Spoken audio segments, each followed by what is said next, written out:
This is the entire garden, and we're standing about right here where the new entrance is going to be, right over here. And right behind us, there in the old plans, there was a bamboo forest here. And if you look at some of the drawings, you might see some bamboo in there. But the bamboo forest has actually been eliminated. It's no longer on here. And these two Doug firs, as you walk up here and look at the drawing just right up here where this lady is, you'll see the two Doug firs incorporated into the plan, and you'll be able to see what that's going to look like up there. So that's there and there. No more bamboo garden. And that was really the major change. But the Parks Commissioners had a couple of conditions of approval. One was retain the Douglas fir trees, which we put a check mark on that. One was a tree protection plan, and we do have a tree protection plan here. You're welcome to look at it. It was done by Carrie Kincairn, Mike Oxendine, who's an arborist, and Pete from our staff, who's an arborist as well. So they did stipulate that a new tree protection plan would have to be brought up, and it would have to be pretty robust, especially looking after these two trees here. You can look at the specifics if you'd like to in there. They also stipulated that the funding would have to be 100% through the donations from the Ashland Parks Foundation, which is the Jeffrey Mangin donation, which is originally $1.3 million and has actually grown a little bit since then, and we'll talk about in a minute. So it'll all be paid for through that donation, except for the in-kind work that we're going to be doing as Ashland Parks and Recreation. We have the ability with our staff from time to time to come in and help out tearing out sidewalk and things like that, and doing some demo work and things like that. But for the most part, the garden is going to be built and designed. It's going to be built by Toru Tanaka with the assistance of Solid Ground Landscaping. The other stipulation was that there would be a monetary maintenance contribution going forward for at least 10 years, and that has happened as well. Jeff Mangin has dedicated and signed a contract for a 10-year period to donate $60,000 a year for that 10-year period to help maintain the garden. And that's for the maintenance of the garden for the person we're going to have down here and all the different things that we need to maintain the garden. We already have money that we put into this, so if you take the money that we already put into the garden and you put it with the $60,000 that Jeffrey Mangin is donating over the next 10 years, we have the money to take care of the garden going forward. Those were the stipulations for moving forward with the garden. We've met all of those stipulations. The Parks Commissioners approved the garden on October 29th of 2019, and it took us another year, unfortunately, to then go and get a little bit more detail than what Toru Tanaka had provided in his plans. If you look at Toru's plans, they're very nice, and they show the artistic side of the Japanese garden and how it's going to look in the future, the colors and the organization and everything. But we still had some questions. So we hired Carrie Kincairn, a local landscape architect, and she worked with some engineers as well. And they came in and they took the plans, worked with Toru, and came up with a full set of design drawings. And the reason why this was important, because Toru's going to build the garden, and he could do it his own way and use his plans, and we just trust him that it's going to happen. And we do trust him. I trust him, but the process that we usually go through is we have a set of design drawings, and we have a contract, and we have a bond that says that everything is going to happen. The contract says everything is going to happen according to the plan. The bond says it's going to be finished according to the plan, and if you don't finish it, we will be able to step in with the money that you bond and finish the garden. So that's why we put together these plans. These plans are important because it shows materials, it shows slopes of the garden path, it shows the grading, the drainage, the utilities that we're talking about, the tree protection plan, and a lot of the finer details that make us more comfortable moving forward with the contract.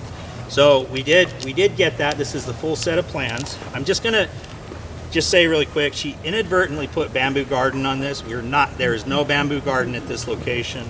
The two Doug fir trees are there. It's part of the plan. It's a stipulation of their condition of the of the approval, so they are definitely there. But that's one of the things that we've been working on for the last year, is getting all of these together.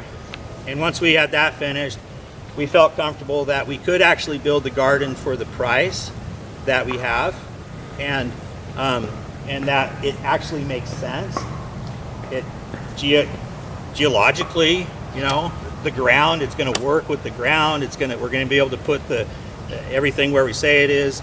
The topography works for what the plan is and everything. So we went and did our due diligence, is what I'm saying, and we came back, presented to the Parks Commission, they approved it.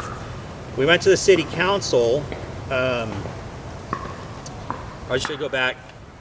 It took us that long to get the contract ready, and then we went to the Parks Commission in October. The Parks Commission approved the contract, and then the City Council approved the contract and the design going forward, and the award of the bid to Toru Tanaka. They just did that on the 20th of October, and now we're ready to move forward.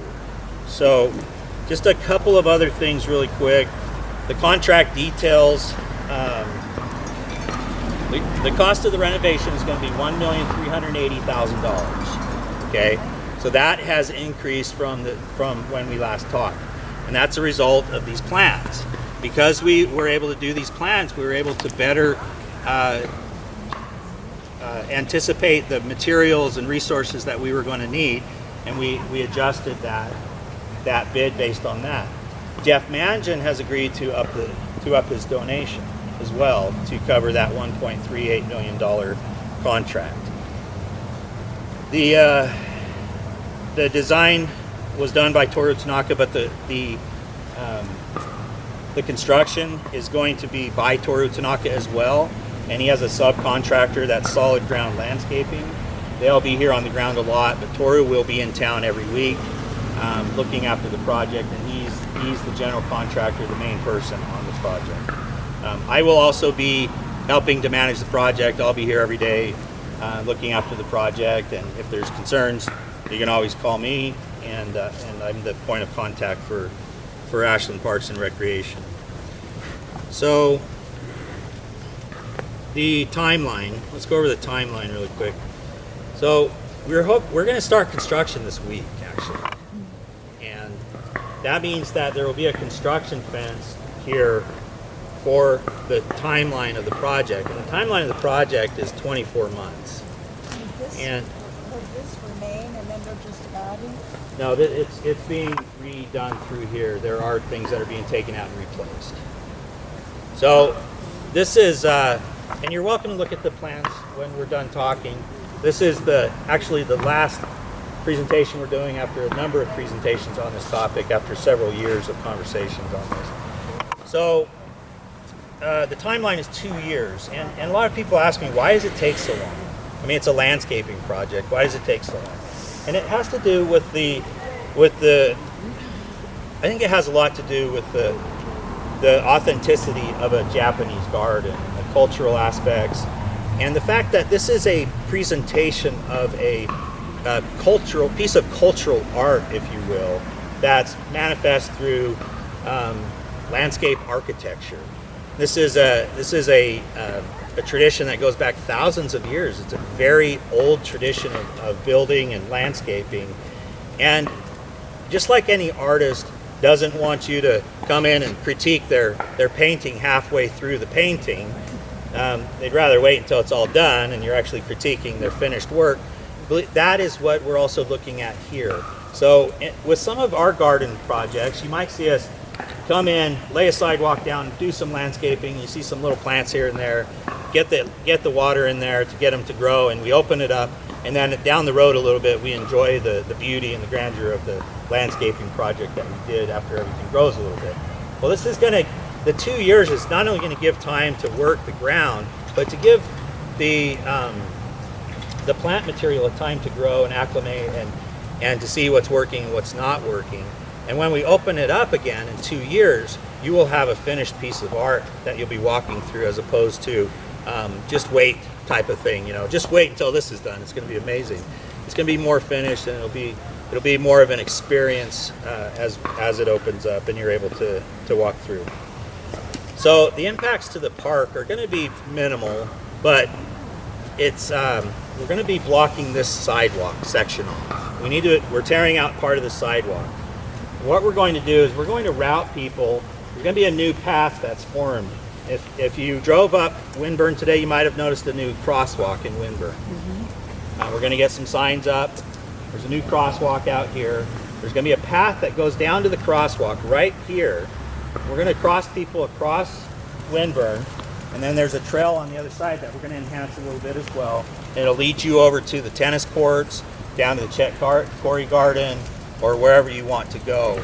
But you will basically be cut off about where that cyclist is there, and then up closer to the big cedar tree up on the other end. You'll be able to come in and look in, and you'll be able to see what's going on. We're not closing the whole thing off and stopping people way back there. We're closing it off just in the area that we need to work, and it's also part of the tree protection plan.